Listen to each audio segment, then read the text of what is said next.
Oh itu kalau itu di Bintan itu. Itu bukan di bawah. Bukan. Itu di pulau lain. Di pulau lain. Itu artinya potensi-potensi seperti itu terbuka luas di Batam sana. Terbuka luas. Di Batam itu ada, di Pulau Batamnya sendiri ada 120 shipyard. Jadi kalau orang bilang Indonesia tidak bisa buat kapal ikan, di Batam itu pernah dibuat kapal ikan milik Rusia, itu besarnya 6.000 ton. Bus. Indonesia belum punya 1000 GT aja nggak ada. 1000 GT ada, Pak. Ada, Pak, tapi belum operasi. Belum ada.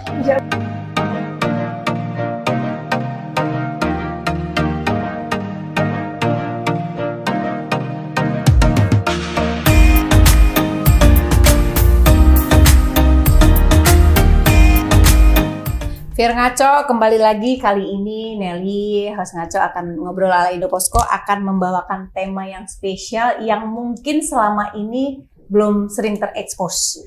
Narasumber saya yang luar biasa nanti akan membawakan tema Maritim City. Seperti apa kira-kira temanya, lalu penjabarannya. Kita kenalan dengan narasumber spesial saya, Bapak Sudirman Sahat. Apa kabar, Bapak? Alhamdulillah baik. Lama seperti ini. 2015 loh, Pak, kita mulai tidak bertemu lagi ya. 9 tahun yang lalu. Buset, Pak, lumayan 9 tahun itu kalau anak SD sudah kelas 3 SD. Wah, Pak. Panjang. Gimana kabar Bapak nih? Kegiatannya? Alhamdulillah masih setelah setelah purna di KKP. Akhirnya sempat bekerja di Garam, juga masih terkait dengan maritim. Kemudian sempat bantu Pak Anies, Pak Sandi di Balai Kota DKI Jakarta Jakarta sebagai komite pesisir. Baik, masih terus relate ya. Relate, dan salah satu produk kita di komite pesisir itu akhirnya kompromi dengan Pak Anies, 17 pulau reklamasi akhirnya dipertahankan, 4 pulau, 13 dibatalkan. 20 diantaranya sekarang sudah jadi peak, sudah sangat ramai dan menjadi destinasi wisata baru. Investasi luar biasa. Betul. Mungkin mirip-mirip dengan Singapura ya, Pak? Ya. Bahkan stylenya ya. Peak 2 itu dengan land bank kurang lebih totalnya itu nanti 6.000 hektar, itu akan menjadi suatu suatu kawasan yang betul integrated dan sekarang sudah ditetapkan sebagai proyek strategis nasional. Iya, Fir Ngaco, Pak Sudirman saat ini adalah Deputi Bidang Pengelolaan dan Investasi di BP Batam. Nah, kaitannya larinya ke Batam itu kita bicara Maritim City. Pak, apa sih yang dimaksud dengan Maritim City ini? Lalu message apa sih yang ada di sini? Seperti apa yang mau disampaikan?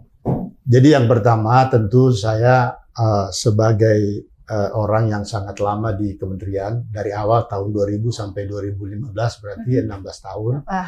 Tentu saja tidak mudah untuk move on ke sektor lain. Sudah ngeblend ya? Iya. Sehingga ketika saya dapat penugasan yang di luar tidak pernah saya bayangkan, tiba-tiba saya diminta bergabung dengan BP Batam, dulu Otorita Batam. Saya tertarik karena di awal penugasan di Kementerian Kelautan Perikanan, saya membantu Pak Indro Yono. Waktu ketika itu Menko Maritim ya? Bukan, ketika itu masih Dirjen PR, BRKP dulu namanya. Untuk penataan pasir laut ke Singapura. Baik. Nah, sehingga kita punya historis juga dengan Batam. Nah, waktu saya tiba di di Pulau Batam, luar biasa saya melihat perkembangan relatif ada, tetapi menurut saya harusnya lebih pesat dari itu.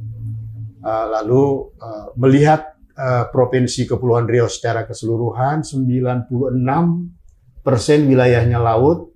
Dulu kita inisiasi, dia termasuk provinsi kepulauan, tetapi kontribusi PDB-nya kurang dari 6%. Ini kan satu ironi, dan betul-betul potensi kelautan dan perikanan di Kepulauan Riau itu tidak termanfaatkan dengan baik sampai hari ini. Oleh karena itu, yang pertama saya lakukan ketika tiba di Batam, saya mengundang kembali teman-teman perikanan di sana.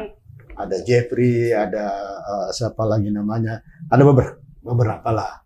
Dan yang pertama saya kerjakan di di Batam itu ada pelabuhan perikanan. Baik. Dimiliki oleh swasta. Waktu itu Pak Edi Prabowo datang, dan akhirnya kita legitimasi lah. Selama ini lahannya masih belum diberikan alokasi lahannya oleh BP Batam. Saya langsung eksekusi itu atas perintah Pak Edi Prabowo. Tapi itu dulu memang udah di bawah BP Batam? Bukan, itu sebetulnya bukan itu wilayah kerjanya BP Batam. Oke. Perikanannya sendiri swasta, tetapi legalitas lahannya yang menjadi kewenangan BP Batam tak kunjung-kunjung diberikan. Padahal di situ sudah ada cold storage 3.000 ton. Dia punya kapal, seingat saya puluhan, mungkin ada 100 lebih kapalnya, dan itu kapal legal semua. Oh, legal semua. Dia kapal, bukan kapal ex asing. Harusnya PNBP, pajak, kontribusinya nggak bagus. Relatif bagus terhadap KKP-nya. Akhirnya saya legitimasi, saya alokasikan tanahnya, akhirnya bisa legal, sehingga ya bisa berkembanglah dengan baik. Nah, yang kedua, ketika saya cek wilayah kerja BP Batam, kan termasuk ternyata masuk ke Rempang, Galang, dan Galang Baru. Tiba di Galang, saya lihat ada satu pulau kecil kira-kira 6.000 hektar. Dia namanya pulau kecil, tentu saya menghadap laut. Saya ngecek, ternyata kedalaman pantainya cukup layak untuk dikembangkan menjadi pelabuhan perikanan. Lalu saya undang bagian perencanaan di BP Batam. Saya diskusi, akhirnya kita plotlah 1.500 hektar lahan di Pulau Galang, dan kita rencanakan sebagai Maritime City. Berarti ide ini, Maritime City ini adanya setelah Pak Dirman di sana? Iya, betul. Oh, baik. Betul, karena itu untuk membalik keadaan itu diakselerasi juga. Waktu itu eranya ada PJ, pejabat gubernur, kebetulan junior kita, si Pak Bahtiar, sekarang PJ Sulsel. Itu kan 10 tahun di bawah saya. Waktu di KKP kita ngurus undang-undang kelautan, beliau masih kepala humasnya, kepala eselon 2 lah di Kemendagri. Ketemu lagi. Saya bilang kita harus ada legasi. Beliau juga semangat. Akhirnya kita buatlah desain itu sama-sama, dan ada MOU waktu itu antara BP Batam dengan Provinsi Kepri melalui PJ dan BP Batam pada waktu itu. Lalu kita desainlah kawasan ini, kembali memori kita tentang waktu kita dirikan Kementerian Kelautan Perikanan, membangun suatu kawasan terpadu. Di dalamnya lengkap. Kita coba konstruksi di sana. Maka di 1.500 hektar itu kita bikin zona-zonanya. Setidak-tidaknya ada 7 zona kita buat di dalamnya.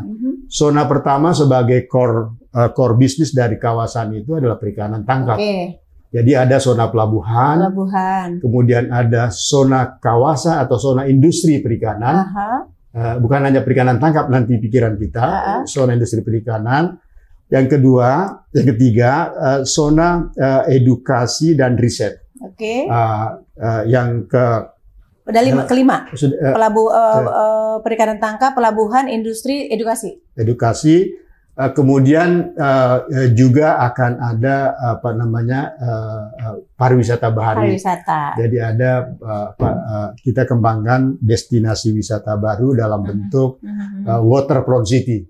Waterfront city. Satu kesatuan ini berarti di 1.500 tadi? Iya, 1.500 tadi. Dan di Indonesia sejak Kementerian Pertanian di sana Dirjen Perikanan bergabung sampai hari ini, belum ada satu kawasan terintegrasi pun ada di Indonesia. Padahal kita ini bangsa maritim. Dan sudah banyak diinisiasi itu, tapi tidak ada kejadian.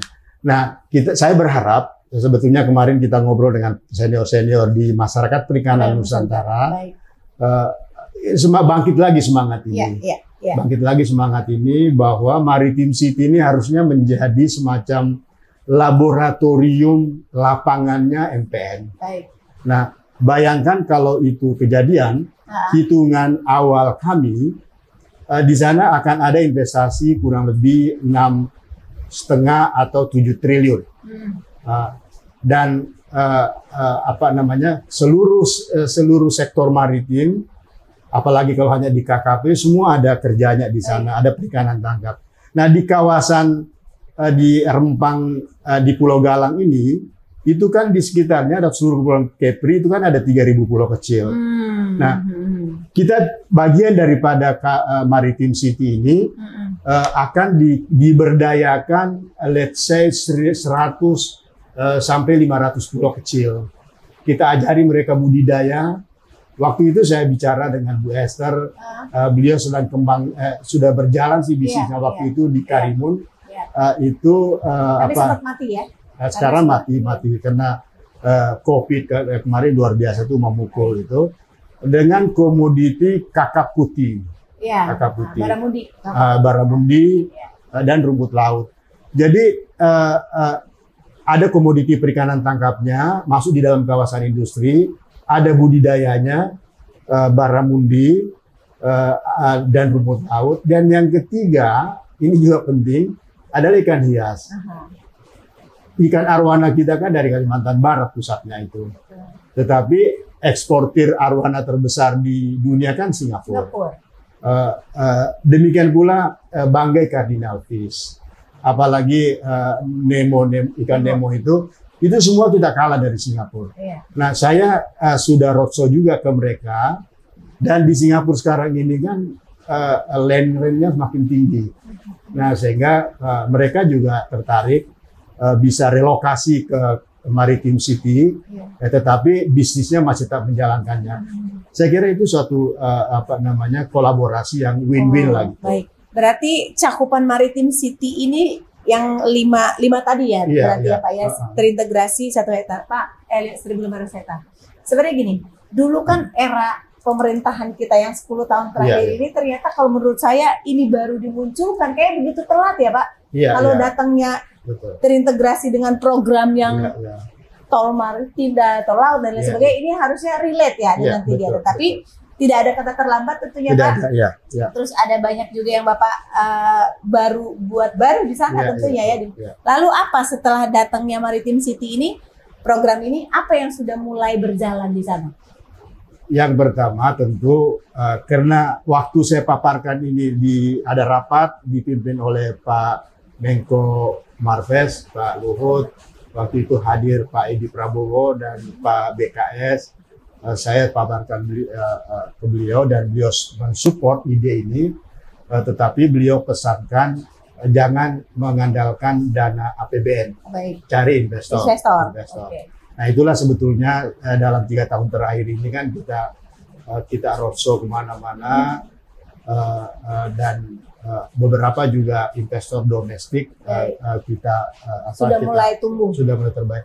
Bahkan sebetulnya ada satu grup budidaya, mungkin Nelly masih ingat Aco Hasanuddin, nah, itu kan inisiator dari budidaya udang supra intensif. Nah saya undang beliau, dan di awal COVID 2021 saya kira itu timnya Pak Aco datang, dia survei sampai anak buah saya mendampingi beliau kena COVID semua itu, dan beliau akan kembangkan waktu itu sebagai trigger awal. Itu akan mengembangkan budidaya udang supra intensif itu untuk 100 hektar, dan sudah dihitung semua tuh berapa nilai investasinya, kurang lebih 1 triliun dan produknya luar biasa. Cuma memang waktu itu investornya kemudian ada problem, kawan kita dari Kalsel itu Ketua HIPMI akhirnya agak berarti belum terrealisasi yang belum terrealisasi itu, ya? karena itu tadi investor yang semangat ini, tapi kan kemudian ada masalah hukum. Pak, berarti ada 3 tahun terakhir itu dengan berbagai tawaran menjadi sekjen, menjadi dirjen ditolak, ada fokus yang Bapak, ada hal yang harus Bapak kawal di sini. Nah 3 tahun terakhir ini yang sudah terrealisasi, udah kelihatan hasilnya itu di sektor yang mana? Nah, yang sudah ada hasilnya, sebetulnya zamannya Pak Jaini, Dirjen Perikanan Tangkap, itu sudah masuk di dalam blue book-nya KKP untuk pembangunan pelabuhan. Yang melalui JICA atau apa? Saya ngerti, tapi waktu itu Pak Jaini mengira Pak Dirman, yang penting ada komitmen dari KKP menyerahkan tanahnya ke KKP, itu akan kita masukkan di dalam, akan dibangun oleh KKP. Dan itu kita sudah penuhi waktu itu. Cuma kan kemudian datang. Memang inisiatif awal ini kan sebetulnya sebelum COVID ya. Baik. Saya masuk di Batam kan 2019 di bulan September. September ini yang pertama saya kerja. Tapi kan kemudian di Maret kita kena COVID. Tahun 2000. Itu juga akhirnya memang kita semua tahu tahun 2021, 2020 ya. 2021, 2022 transisi ya. Transisi gitu. Dan saya masih sempat tuh fasilitasi Bu Esther untuk ekspor Baramundi lewat Bali waktu itu. Itu yang sedikit membuat stagnan. Akhirnya BP Batam juga terkonsentrasi di pemulihan ekonomi di Batam. Baik. Sehingga dalam 3 tahun terakhir memang ada plusnya juga. Galang ini stagnan, tapi di Batam memang growth di tengah COVID. Batam itu masih tumbuh, tumbuh. Dan kalau Nelly ke Batam sekarang pasti akan terkaget-kaget. Infrastruktur jalan, kebetulan itu di bawah saya, Direktur Infrastruktur Kawasan, itu kita buka jalan itu menjadi 5 lajur, 10 lajur. Jadi dari Bandara Hang Nadim ke Pelabuhan Laut Batu Ampar itu kita buka 10 lajur, dan saya kira DKI juga nggak punya jalan selebar itu. Itulah jalan terbaik di Indonesia, dan dalam kita kerjakan itu ketika COVID supaya tetap ada kegiatan. Betul. Dan itulah yang menyebabkan kenapa di Batam di tengah COVID tetap tumbuh. Investasi juga tetap tumbuh karena kita kira-kira istilahnya kalau zaman Bahula ini padat karya. Karena banyak sekali melibatkan orang sehingga sektor informal juga masih tetap tumbuh, industri juga tetap berjalan. Kalau saya dengar Pak Dirman di sana itu ada kolam renang laut terbesar. Itu di bawahnya. Oh, itu kalau itu di Bintan itu. Itu bukan di bawah. Bukan. Itu di pulau lain. Di pulau lain. Itu artinya potensi-potensi seperti itu terbuka luas di Batam sana. Terbuka luas. Di Batam itu di Pulau Batamnya sendiri ada 120 shipyard.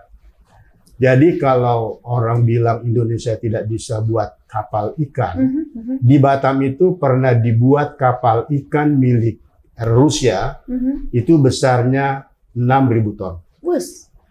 Indonesia belum punya 1000 GT aja nggak ada. 1000 GT ada Pak.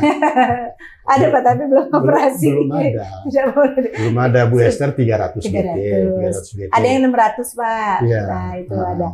Nah lalu Pak, atau di beberapa program yang sudah Bapak sampaikan, paparkan di mana-mana ini, apa investor asing sudah ada yang melirik dan sudah akan implementasi? Oh banyak. Investor KPI BP Batam itu tahun 2021 itu KPI-nya 15 triliun. Baik. Itu tercapai. Realisasi investasi dan itu didominasi asing. Tahun 2023 ketika kita sudah mulai recovery, KPI kita itu 30 triliun realisasi investasi, dan itu melampaui target kita. Nah, tahun ini 36 triliun 2024. On progress ini sudah ada 18% realisasi. Yang Maritim City ini yang Maritim City ini sorry to say ini memang kelihatannya sih dunia investor di bidang maritim, perikanan ini di pemerintahan juga kan kita juga agak melesu, tahu agak melesu, belum ada investor baru di bidang ini. Dan saya lihat laporan realisasi investasi di sektor kelautan dan perikanan kan juga relatif kecil. Jadi pasti akan berdampak juga di situ. Tetapi saya optimis. Kenapa saya semangat lagi mengangkat ini? Karena pertemuan kemarin di MPN itu ada Pak Abimanyu yang menjelaskan bagaimana beliau dengan perintah Presiden Soeharto pada waktu itu dia bisa mendatangkan ratusan kapal dalam waktu tidak terlalu lama. Padahal swasta murni beliau ya? Swasta murni. Tapi kan ada di backup penuh oleh pemerintah. Jadi dengan cerita Pak Abimanyu sebenarnya kalau pemerintah betul-betul ingin mengembangkan itu ya bisa seperti itu sebetulnya. Betul, fokus dan konsisten, Pak. Fokus dan di backup penuh. Betul. Jangan dimasuk kemudian dibiarkan bertanggung jawab sendiri, kan tidak bisa begitu. Dengan regulasi yang harus diperkuat dengan regulasi. Tapi di sini kan Pak, di Maritim City ini not only bukan hanya saja perikanan, Pak, ada pariwisata tadi, pariwisata bahari, dan di sana itu peluangnya juga sangat tinggi. Sangat tinggi dan sebetulnya betul-betul saya sih berharap MPN ini bisa mengambil ini sebagai semacam laboratoriumnya dia, karena di sini kita potensial mengambil 2 WPP, WPP Natuna Utara dan WPP Samudra Hindia Barat. Selama ini kan dari Samudra Hindia Barat sampai Andaman itu kan semua larinya ke Muara Baru, itu relatif jauh. Tapi kalau dia dari sana langsung ke Batam, itu relatif lebih pendek. Dan Batam ini kelebihannya dia kan free trade zone. Nah, sehingga kalau misalnya mau melibatkan investasi asing, maka dia mendatangkan material industrinya itu kan semua free tax kan. Nah, sehingga bisa lebih efisien dibanding dengan di Jakarta atau di daerah manapun. Nah, ini memang terus terang kita butuh dukungan dari pemerintah nasional, terutama KKP. Itu yang kalau KKP bisa, Pak Menteri Trenggono sudah paham ini, bahkan sudah mengirim tim, Pak Edi Prabowo juga sudah melakukan itu. Tapi memang ya mungkin ada hambatan-hambatan sekarang terkait dengan pendanaan. KKP kan juga bukan hanya KKP, sebetulnya hampir semua sektor mengalami penyusutan, perampingan atau istilah teman-teman di Kementerian Keuangan itu baseline saja. Baseline itu artinya ya sesuai kebutuhan rutin, inisiatif baru untuk investasi dan seterusnya itu relatif kecil, diminta supaya meng-create sumber-sumber pendanaan dari swasta. Pak Dirman, apa sih yang Bapak ngelihat dari MPN Masyarakat Perikanan Nusantara ini sehingga kayaknya Pak Dirman tuh memiliki sesuatu utang yang harus dibayar? Apa yang selalu didorong untuk ini, kenapa? Ya, saya terlibat di MPN itu mulai periodenya Pak Sidik Muslim ya. Sidik Muslim, saya diajak, ada dulu Pak Fuad yang hadir mengajak kita masuk, kemudian Pak Taufik, lalu Pak Ono. Saya melihat ini potensi besar di stakeholders perikanan ini ada di MPN. Dan mereka ini, teman-teman di MPN itu adalah pelaku-pelaku usaha perikanan yang sudah terhimpun dalam berbagai asosiasi.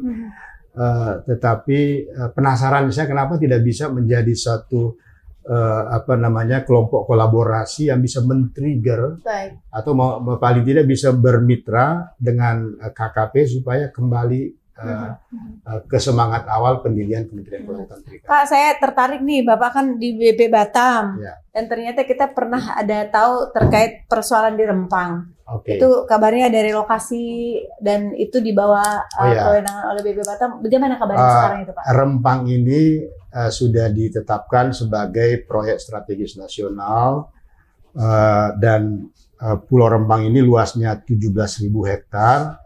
Ada 8.000 hektar akan kita kembangkan dan 9.000 hektar itu akan dipertahankan sebagai hutan.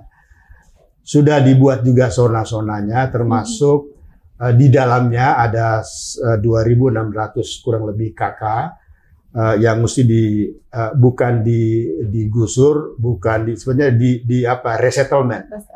Di dalam pulau itu juga kita siapkan pemukiman karena selama ini kan mencar. Nelayan kita pemukiman satu tempat terpencar kecil-kecil sehingga sangat tidak bisa kita konsolidasikan dalam suatu tempat yang lebih layak, air bersih tersedia, dengan fasilitas listrik, yang dengan lengkap, fasilitas olahraga, pasungnya lengkap, sekolah dan seterusnya, sehingga kita harapkan dengan kota baru itu di Tanjung Banun ada pelabuhan perikanan juga di situ.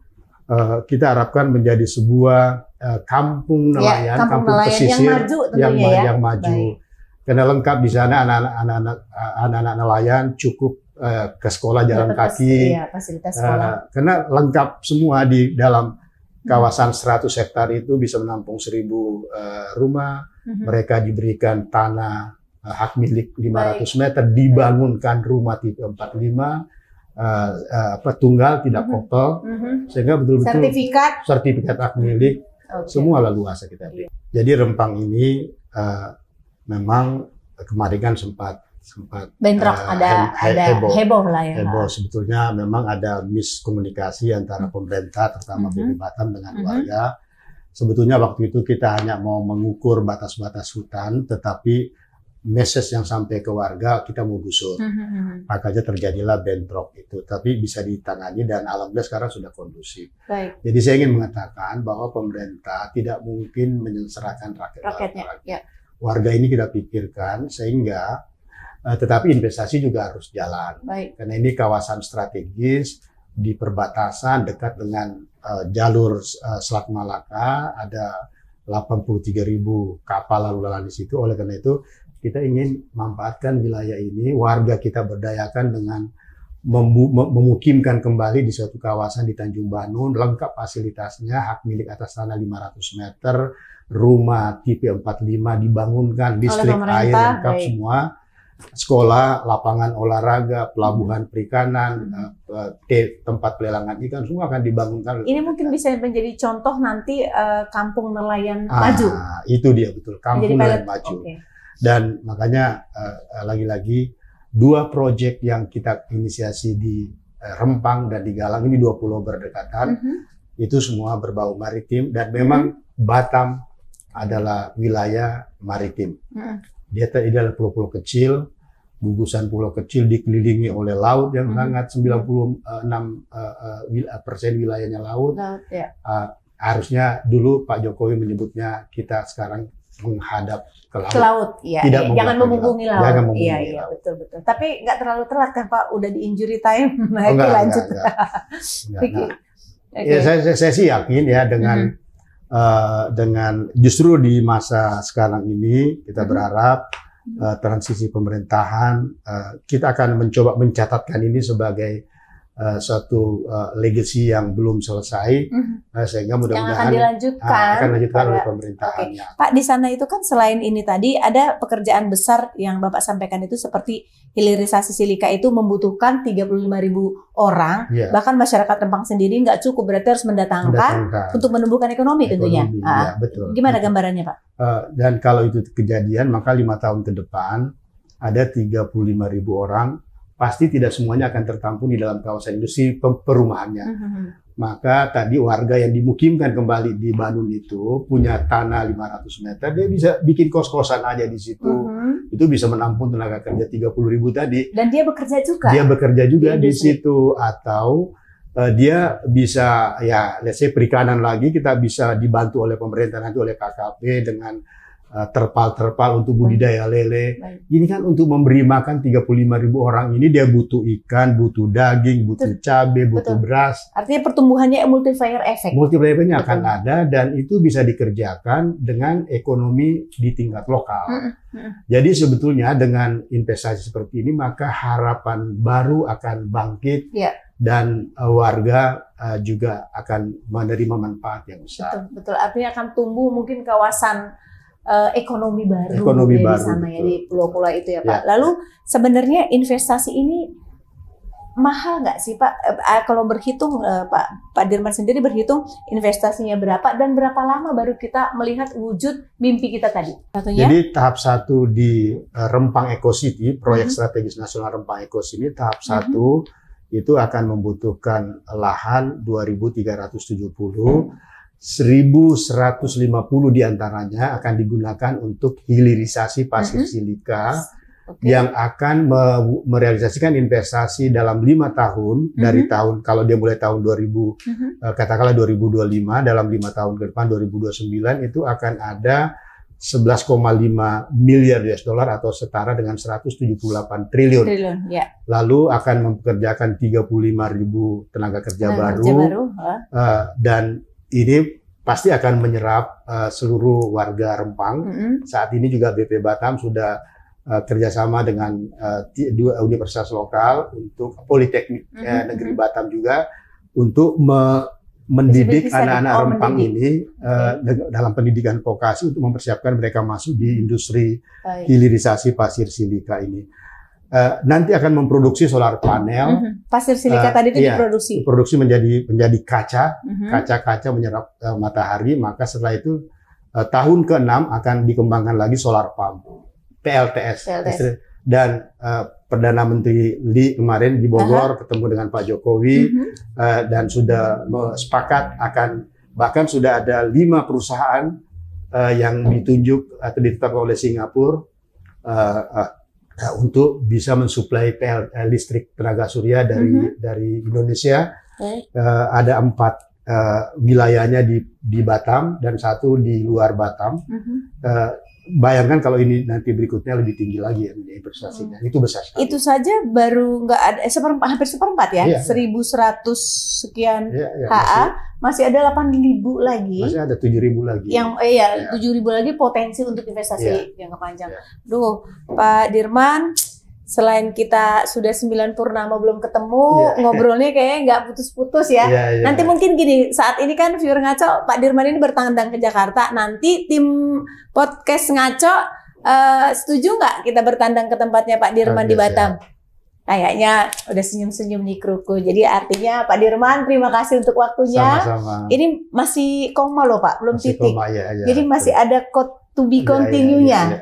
Mungkin nanti kita disambut manis di sana, terus ngeliat bagaimana investasi dan program yang sudah dilakukan oleh Pak Dirman di sana. Udah berapa tahun ya Pak Dirman di sana ya? Tahun kelima. Tahun kelima. Artinya kalau tidak ada perubahan satu dan lain hal dan Pak Dirman masih memang pengen mengabdi di sana, tentunya harus kita dukung dan kita support ya. Terima kasih, siap ya. Kalau kita ini pegawai negeri kan, saya sekarang masih pegawai negeri masih muda soalnya, masih butuh 5 tahun ke depan belum pensiun. Saya sekarang tahun ini saya sudah 60 tahun jadi 5 tahun terakhir lagi. Sampai ketemu Pak Dirman, terima kasih, sukses sehat selalu ya.